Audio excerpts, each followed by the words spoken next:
Karena yang disebut oleh si dokter tadi tasawuf itu bukan tasawuf. Makanya Ibnu Ajibah, Imam Sufi Mursyid Tarekat Syaziliyah memberi batasan.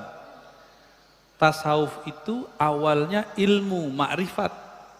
Bukan amal, bukan riyadhah. Yang tadi dimulai dari riyadhah. Riyadhah kebatinan berarti Pak. Setelah berilmu, mengenal Allah, bermakrifat dulu, baru berriyadhah. Latihan, wirid, zikir. Terakhir baru dapat mauhibah, ilmu laduni, akah itu ketenangan jiwa, kah itu kekhusyuan, kah itu. Bukan khadam. Kita nggak ada urusan sama khadam.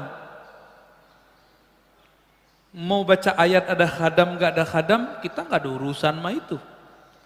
Mau kita baca zikir nanti ada malaikat yang mengkhidmatkan diri, kita nggak ada urusan sama itu. Urusan kita hanya kepada Allah. Ini yang dikatakan oleh Imam Al-Junaid, tauhid itu, Junaid yang tadi sufi. Ifradul qidam anil hadas. Menanggalkan, memisahkan, mengesahkan Allah SWT dengan menanggalkan sisi-sisi selainnya yang baru.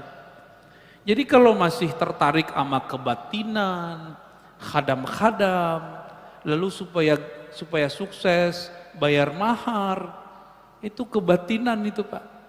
Berbaju tasawuf, inilah yang dikatakan dengan mutasawwif, sufi palsu. Jadi sufi beda dengan mutasawwif. Itu sufi palsu. Ya. Adapun mengenai gurunya sholat di Mekah, kalau itu lain cerita. Masuknya kemana nih? Bab karomat atau bab khurafat yang mana? Ada dua Pak. Kalau karomah emang tiap hari karomah diberiin. Kalau khurafat barangkali itu.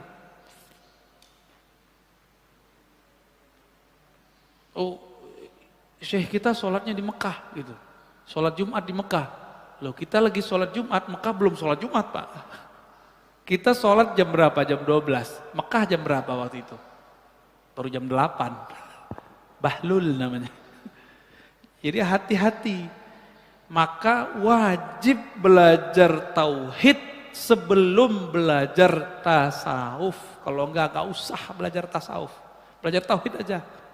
Belajar fikih aja Pak. Ya. Jadi daripada tersesat, nggak tahu nanti mana yang sahih nggak sahih, nggak usah belajar itu. Ya, jadi kok bisa dokter? Lah, dokter kan gelar akal, bukan gelar ruhani. Dokter kan gelar dia nulis penelitiannya bagus, bukan berarti rohaninya bagus. Dulu salah satu dosen saya, namanya Prof. Bambang Pranowo, almarhum, orang Matla'il Anwar.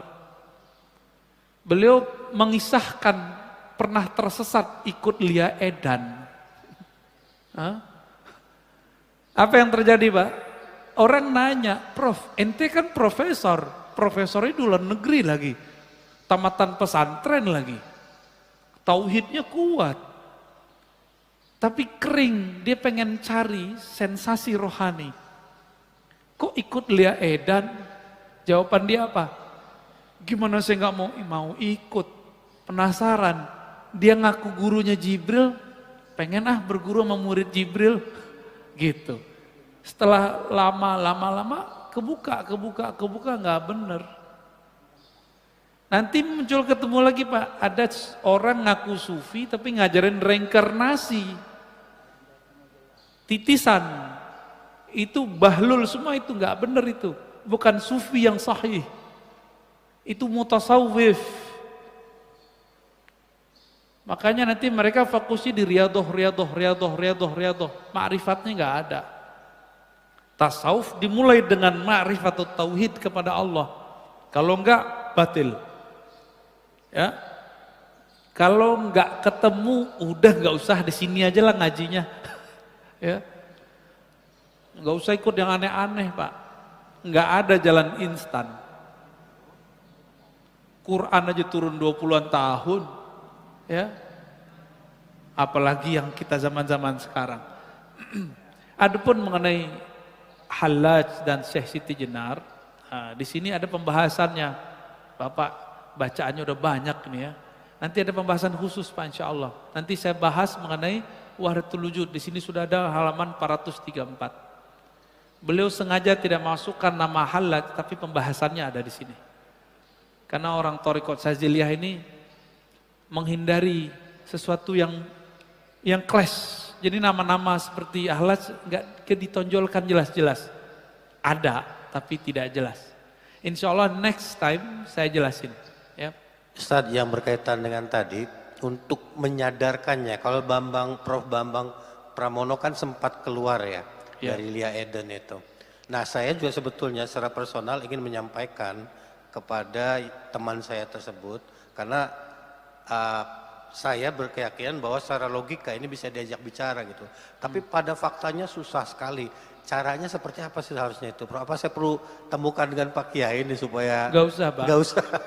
Tunggu dia menemukan sesuatu yang ganjil dari gurunya. Nanti dia akan kelihatan galau, di situ Bapak masuk. Ini, jadi kita itu tidak akan pernah bisa merubah hati orang. Enggak akan pernah. Allah Pak yang merubah hati orang. Kita itu cuma jadi asbab. Jadi enggak boleh bilang ente sesat tuh. Enggak tertarik dia ngobrol sama Bapak nanti. Ngobrol aja Pak santai terus. Orang berubah dengan ngobrol santai itu lebih baik daripada dia dikafir-kafirkan terus berubah. Diancam-ancam berubah, nanti ancamannya hilang dia balik lagi, kambuh lagi. Tapi dengan ngobrol santai, ngobrol terbuka dari hati ke hati, jangan-jangan Bapak yang yang ke bawah. Kuatan dia kan. Ya. Ini satu hal Ustadz. Dia itu selangkah lagi ke guru besar, hanya tinggal Skopus saja. Tetapi dia harus menunggu mursyidnya itu. Itu saya juga bingung itu gimana caranya supaya dia yakin bahwa apa yang dia lakukan itu kurang benar lah istilahnya. Gini aja deh, ciri-ciri mursyid palsu mengajarkan murid istighal bi ghairillah, sibuk dengan selain Allah, cari khadam. Baca ini biar dapat khadam, baca ini biar faedahnya ini. Itu bukan mursyid ilallah, tapi itu mursyid ila ghairillah. Itu nganterinnya bukan ke Allah, nganterinnya kepada kesaktian.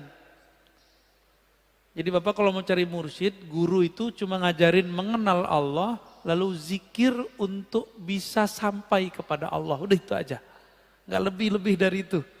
Ya.